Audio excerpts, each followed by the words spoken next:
Hello दोस्तों, आप सभी का स्वागत है हमारे यूट्यूब चैनल पर। दोस्तों, जैसा ही आप देख रहे हैं हेडलाइन रीट 2021 के लिए वेरी इंपॉर्टेंट क्वेश्चन मैं लेकर आया हूं और बाल विकास संबंधित ये क्वेश्चन है। बाल विकास संबंधित से ये क्वेश्चन है और वेरी इंपॉर्टेंट क्वेश्चन है, क्योंकि मैं जहां से स्टडी करता हूं और जो मैंने स्टडी की है, मैंने सीखा है, वो बहुत ही बाल विकास यानी कि पेडागोगी के महारथी हैं जिनसे मैं पढ़ा हुआ हूँ। तो उन्हीं के क्वेश्चन मैं आज कराने वाला हूँ। तो आप लोग तैयार हैं इस पार्ट 2 के लिए? मैंने पार्ट 1 बना दिया है और ये पार्ट 2 है हमारा। कौन सा पार्ट है? 2। ठीक है दोस्तों, आज का पहला क्वेश्चन है, शैक्षिक उद्देश्यों के ब्लूम के वर्गीकरण के भावात्मक पक्ष से निम्न में से कौन सा स्तर संबंधित नहीं है? कौन सा स्तर संबंधित नहीं है? तो आपको बता दें कि ब्लूम ने शैक्षिक उद्देश्यों के वर्गीकरण को किया था, जिसमें उन्होंने इसके वर्गीकरण में 3 सिद्धांत दिए थे। पहला था ज्ञानात्मक, दूसरा था इनका भावनात्मक और तीसरा था इनका क्रियात्मक। क्या था? क्रियात्मक। ठीक है, इसके 6 पार्ट थे और इसके भी 6 पार्ट दिए थे और इसके भी 6 पार्ट दिए थे। हालांकि ये बीएस ब्लूम ने ही दिए थे। इसका जो दिया था वो एक दूसरे साइंटिस्ट थे, यानी कि दूसरे मनोवैज्ञानिक थे, जिनका नाम था करथवाल ने भावनात्मक के 6 पदों को बताया था और क्रियात्मक को सिप्सन नामक मनोवैज्ञानिक थे, उन्होंने बताया था इसके बाकी के अंदर के 6 पद। ठीक है, तो अब यहाँ पर पूछ रहा है कि भावनात्मक पक्ष से निम्न में से कौन सा स्तर संबंधित नहीं है। तो आप जानते हैं भावना के अंदर ज्ञान नहीं आ सकता। कौन नहीं आ सकता? ज्ञान, क्योंकि ज्ञानात्मक पक्ष खुद अलग से है। ठीक है, तो ज्ञान आंसर हो जाएगा। आगे बढ़ेंगे, अगला क्वेश्चन, इनमें से कौन से मनोवैज्ञानिक भाषा विकास से संबंधित हैं? ठीक है, तो बताइए, पेवलव, बिने, चोमस्की या मास्लो? तो इसका सही आंसर आप लोगों को पता है, चोमस्की। क्या है? चोमस्की भाषा विकास के सिद्धांत को प्रतिपादित करने वाले मनोवैज्ञानिक थे। अगला क्वेश्चन है हमारा, जैसा कि फ्रायड ने पाया, यहाँ क्वेश्चन आ गया फ्रायड से रिलेटेड। तो जैसा कि फ्रायड ने पाया कि एक आयु विशेष के दौरान इलेक्ट्रा ग्रंथि विकसित होती है। इलेक्ट्रा ग्रंथि विकसित होने की आयु निम्न में से पियाजे के सिद्धांत के किस चरण में आती है? पियाजे के सिद्धांत के किस चरण में आती है? तो पियाजे ने ये 2 सिद्धांत दिए थे, वो 4 अवस्थाएं बताई थी। पहली, जन्म से लेके 2 वर्ष तक। कब तक? जन्म से लेके 2 वर्ष तक। दूसरी थी 2 वर्ष से लेके 7 वर्ष तक और तीसरी थी 7 वर्ष से लेके 11 वर्ष तक और इसके बाद 11 के बाद। ठीक है, औपचारिक अवस्था जो है वो 11 के बाद है। तो इलेक्ट्रा ग्रंथि जो होती है वो कब विकसित होती है? पूर्व संक्रियात्मक अवस्था, यानी 2 से 7 साल के बीच में होती है। तो पियाजे का ये 2 से 7 साल का जो समय है वो पूर्व संक्रियात्मक अवस्था कहलाता है। तो option number B right answer हो जाएगा। ठीक है, आगे बढ़ते हैं नेक्स्ट क्वेश्चन की ओर। नेक्स्ट क्वेश्चन है कि फ्रायड की अनुशासित व्यक्तित्व की बनावट के अनुसार निम्न में से कौन सा मूलभूत तीव्र इच्छा के उठने के साथ ही तुरंत तथा अनैतिक रूप से संतुष्ट करता है? यानी कि हकीकत में बात करी जाए तो सभी नियम तथा जीवन की सत्यता और नैतिकता की अवहेलना करते हुए ऐसा काम करता है। ये क्या है? इनमें से एक ऐसी कौन सी चीज़ है जो ऐसा काम करती है? तीव्र इच्छा से तुरंत, मतलब कि यही होना चाहिए। अनैतिक रूप, मतलब कैसे भी करो, चाहे अनैतिक हो चाहे नैतिक हो, लेकिन हमें यही चीज़ चाहिए। इस टाइप की भावना जो उत्पन्न होती है, ये चीज़ क्या कहलाती है? पहला ऑप्शन है परा अहम कहलाती है, दूसरा अहम परा अहम दोनों कहलाती है, तीसरा इदम कहलाती है या चौथा अहम कहलाती है। तो सही बच्चों को पता है, ऑप्शन नंबर सी इसका राइट आंसर होगा। इसका आंसर है इदम पहला होता है इदम को इंग्लिश में कहते हैं इड, और अहम को कहते हैं ईगो, और परा अहम को कहते हैं सुपर ईगो। क्या कहते हैं? Super ego. ठीक है, तो पहला वाला जो है हमारा सुपर ईगो सबसे पहले सुपर ईगो, और जो पहला वाला है हमारा उसको हम कहते हैं क्या, ईगो, सॉरी इसको कहते हैं इड। इड का मतलब क्या है यहाँ पर, इड का मतलब है हमारा इदम से, किससे, इदम से। ये इड जो होता है वो सुखवादी सिद्धांत को अपनाता है कि कुछ भी हो जाए हमें सुख चाहिए।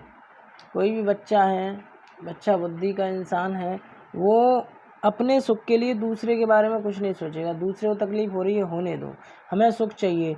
तो जहाँ पर सुख की प्राप्ति के लिए मन में ये तीव्र इच्छा उत्पन्न होती है और अनैतिक रूप का कार्य भी कर सकता है व्यक्ति सुख प्राप्त करने के लिए, तो वो स्थिति कहलाती है इड, यानी कि इदम कहलाती है। क्या कहलाती है, इदम।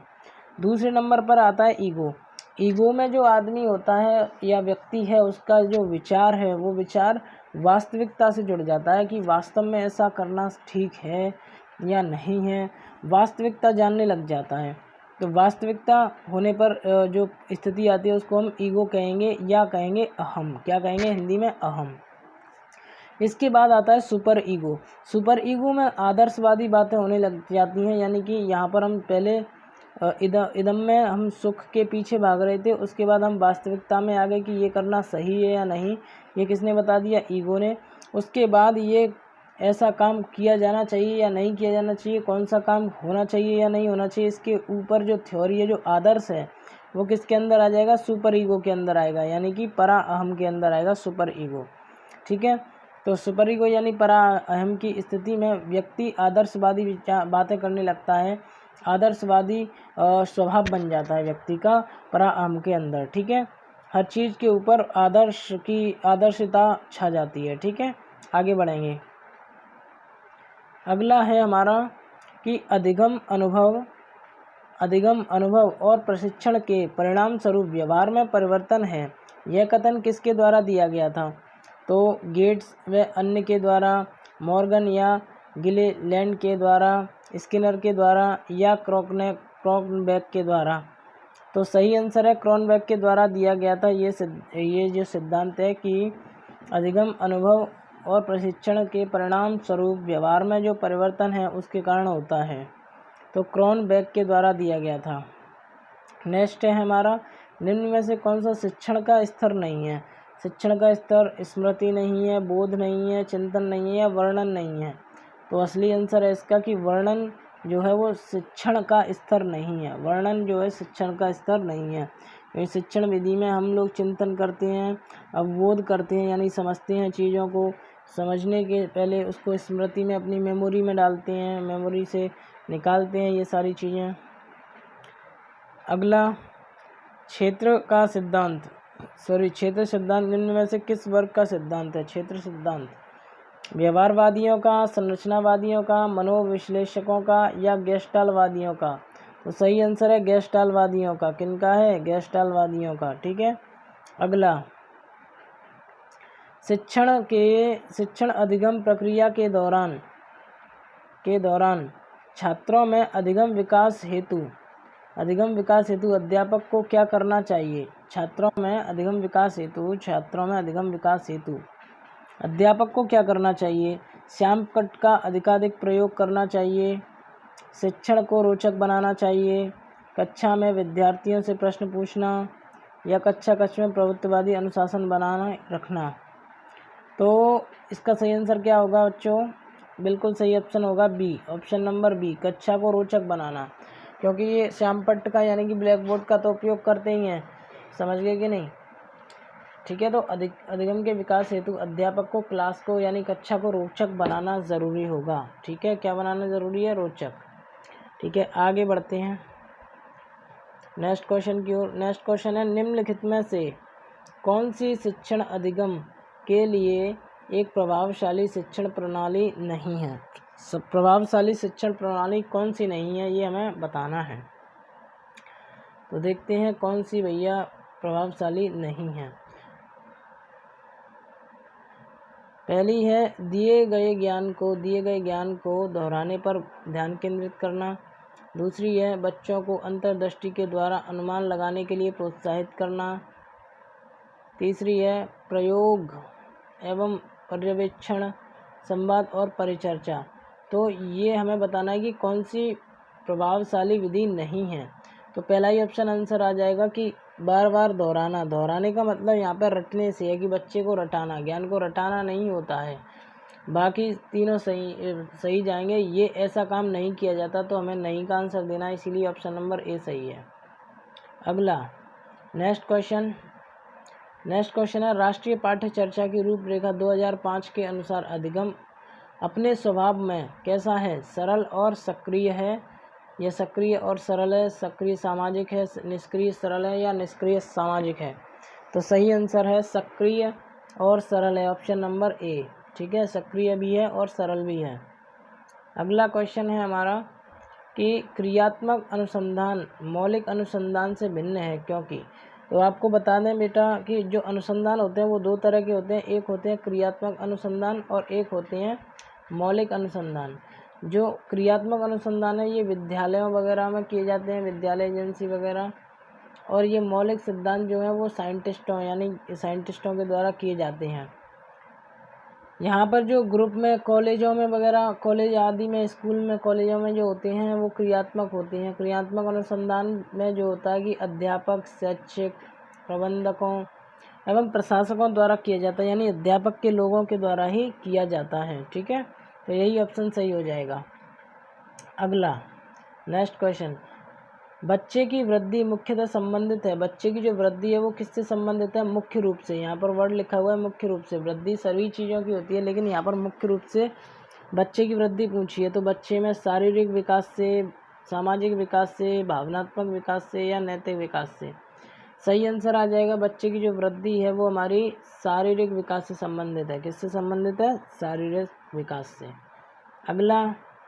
अगला है कि मानव विकास का प्रारंभ होता है। मानव विकास का प्रारंभ कहाँ से होता है? गर्भावस्था से, पूर्व बाल्यावस्था से, उत्तर बाल्यावस्था से, या शैशव अवस्था से?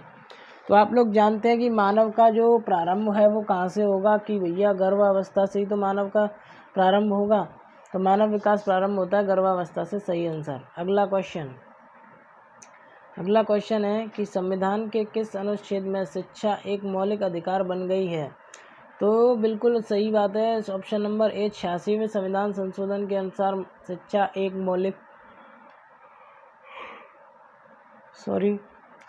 मौलिक अधिकार बन गई है। ठीक है, अगली इस क्वेश्चन की ओर बढ़ेंगे। क्वेश्चन नंबर अगला है हमारा, व्यक्तित्व के संदर्भ में कौन सा कथन असत्य है?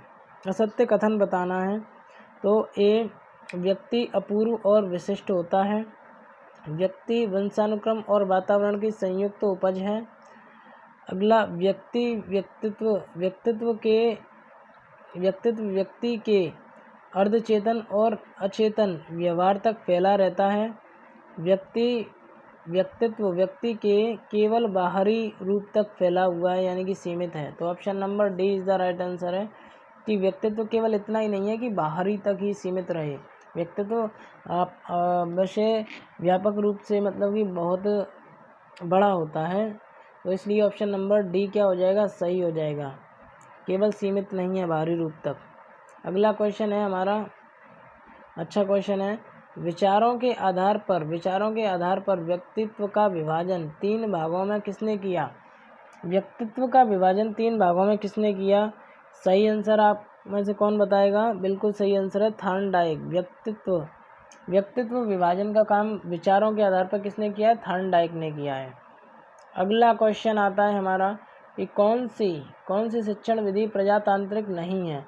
प्रजातांत्रिक शिक्षण विधि का मतलब है कि जिसमें प्रजा क्या होती है? प्रजा का मतलब है स्टूडेंट जो हैं हमारे वो उनके हिसाब से बनाई जाए, यानी कि वो क्वेश्चन पूछना चाहें तो प्रश्न पूछ सकते हैं, ऐसी प्रणाली। पहले 2 प्रणाली होती है, एक होती है प्रभुत्व प्रणाली। क्या होती है? प्रभुत्व प्रणाली। और दूसरी होती है प्रजातांत्रिक प्रणाली। प्रभुत्व प्रणाली जो होती है उसके अंदर टीचर का प्रभुत्व होता है। इसमें बच्चा क्वेश्चन टीचर से नहीं पूछ पाता है, संकोच के साथ उसको भय रहता है कि टीचर इसमें डांट लगा देगा और बताएगा नहीं। जो पुराने ज़माने में गुरुकुल वगैरह होते थे वहाँ यही प्रणाली चलती थी कि वहाँ क्वेश्चन बच्चा पूछ नहीं पाता था। प्रजातांत्रिक प्रणाली में ये है कि बच्चा क्वेश्चन पूछ सकता है। तो प्रजातांत्रिक प्रणाली इनमें से कौन सी नहीं है? प्रोजेक्ट विधि, दल विधि, यानी दल संरक्षण और या सामूहिक परिचर्चा या व्याख्यान। तो सीधी सी बात है, व्याख्यान के अंदर कोई प्रश्न नहीं पूछता है। व्याख्यान में कोई टीचर जो है वो व्याख्या एक्सप्लेनेशन कर रहा है और एक्सप्लेनेशन को बाकी लोग क्या करते हैं, सुनते हैं। तो यहाँ पर यही है कि व्याख्यान विधि जो है वो प्रजातांत्रिक विधि नहीं है। अगला क्वेश्चन है हमारा कि संज्ञानात्मक क्षेत्र का सही क्रम है। संज्ञानात्मक क्षेत्र का मतलब होता है हमारा मानसिक ज्ञान से, ठीक है। तो मानसिक वृद्धि से भी है, मानसिक विकास से भी है इसका सही उपयोग। तो बच्चों, संज्ञानात्मक क्षेत्र का अनुक्रम, जैसे कि आप ABCD ऑप्शन देख रहे हैं, इसमें इसको सही तरीके से सही बताना बहुत ही कठिन काम होगा, लेकिन मैं आपके लिए ट्रिक लेकर आया हूँ बहुत ही आसान, जिससे आप अपने आप बता दोगे सही आंसर क्या है। तो मैंने ट्रिक बनाई है क्या कि ज्ञान अब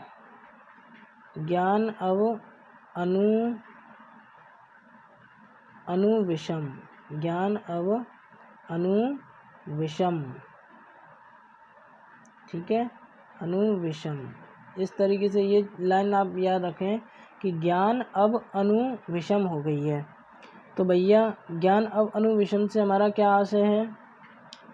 आशय हमारा ये है कि ज्ञान से ज्ञानात्मक, अब से अवबोध, अनु से अनुप्रयोग, वी से विश्लेषण, शा से संश्लेषण और माँ से मूल्यांकन। समझ गए? तो ज्ञान अब अनुविषम, इतना याद रखें, हमें आप याद रहेगा संज्ञानात्मक क्षेत्र का सही क्रम। अगले सवाल की ओर बढ़ जाते हैं। सवाल नंबर 40 कहता है कि इनमें से किस सिद्धांत को पुनर्वनल का सिद्धांत भी कहा जाता है? तो शास्त्रीय अनुबंधन का सिद्धांत, उद्दीपक अनुक्रिया का सिद्धांत, सूझ का सिद्धांत या क्रिया प्रसूप्त अनुबंधन का सिद्धांत। बिल्कुल सही आंसर है ऑप्शन नंबर डी, क्रिया प्रसूप्त अनुबंधन का सिद्धांत, ठीक है। ये सिद्धांत किसने दिया था? तो स्किनर ने दिया था। किसने दिया था? स्किनर ने दिया था, स्किनर, ठीक है, स्किनर ने दिया था। अगला क्वेश्चन है हमारा, निम्न में से कौन सा अधिगम का वक्र नहीं है? अधिगम का जो वक्र है वो लंबवत जो है वो वक्र अधिगम का नहीं है। बाकी नतोदर, मिश्रित और उन्नतोदर वो बाकी सभी के सभी क्या होते हैं? अधिगम के वक्र होते हैं, लंबवत नहीं होता। लंबवत का मतलब ये होता है कि जैसे एक रेखा यहाँ जा रही हो और एक रेखा ऊपर खींच दी जाए सीधी, तो ये जो सीधी रेखा जा रही है ये इस वाली आधार पर ये क्या है? लंब है, और ये हमेशा 90 डिग्री बनाती है। लंब क्या बनाती है? 90 डिग्री। तो ये एंगल बन गया 90 डिग्री। कभी भी कोई लाइन 90 डिग्री एंगल बनाए तो वो लाइन जिस जगह पर बना रही है, जिस बेस पर बना रही है, वो उस पर परपेंडिकुलर यानी कि लंब कहलाएगी। चलिए अगला क्वेश्चन, ज्ञान निम्न कथनों में से कौन सा प्रश्न कौशल के लिए सही नहीं है? प्रश्न कौशल के लिए सही नहीं है, यानी प्रश्नों का जो कौशल है वो कैसा होना चाहिए, मतलब प्रश्न कौशल को सही नहीं कौन कर सकता है?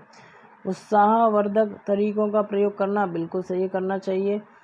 प्रश्न पूछते समय बालकों को प्रोत्साहन देना बिल्कुल सही करना चाहिए। हाँ अथवा ना वाले प्रश्नों की बढ़ोतरी, संख्या का बढ़ाना, यानी कि ऐसे प्रश्नों को बढ़ाना जिनमें हाँ और ना दे रहे हैं। या चौथा, सुनने में संवेदनशीलता विकसित करना। तो सही आंसर हो जाएगा ऑप्शन सी कि हाँ और ना वाले उत्तरों की संख्या को, उत्तर वाले प्रश्न, हाँ और ना उत्तर वाले प्रश्नों की संख्या को बढ़ाना। अगर हाँ और ना वाले ही यस और नो वाले रहेंगे तो प्रश्नों का जो कौशल है वो सही तरीके से नहीं आ पाएगा। अगला, और ये हमारे इसका नेक्स्ट क्वेश्चन है, सीरीज का लास्ट क्वेश्चन है। ये क्वेश्चन कह रहा है कि शिक्षण का सूत्र नहीं है। शिक्षण का सूत्र नहीं है। सरल से कठिन की ओर, निश्चित से अदृश्य की ओर, दृश्य से अदृश्य की ओर और निगमन से आगमन की ओर। तो बिल्कुल सही है आंसर हमारा डी, निगमन से आगमन की ओर ये शिक्षण विधि नहीं है।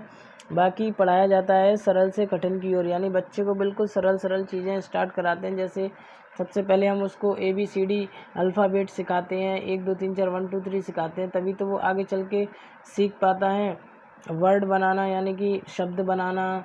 और मैथ में बात करी जाए तो टेबल, काउंटिंग, ये सारी चीज़ें सीखता है सरल से कठिन की ओर।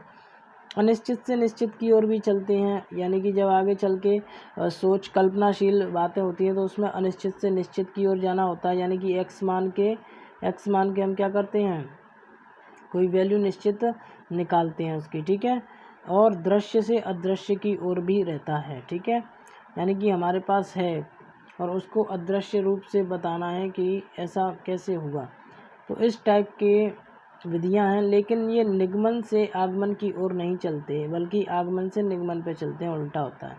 तो आज की सीरीज़ में केवल इतना ही। बाकी आप लोग देखते रहिए हमारे इस चैनल को। रीड 2021 के सबसे इम्पोर्टेंट और बेस्ट क्वेश्चन लेकर आऊँगा मैं और आता रहूँगा, ठीक है। बाकी आप कमेंट में एक बार ज़रूर बताएं कि आपको ये वीडियो कैसा लगा, ठीक है। अपनी राय ज़रूर दें।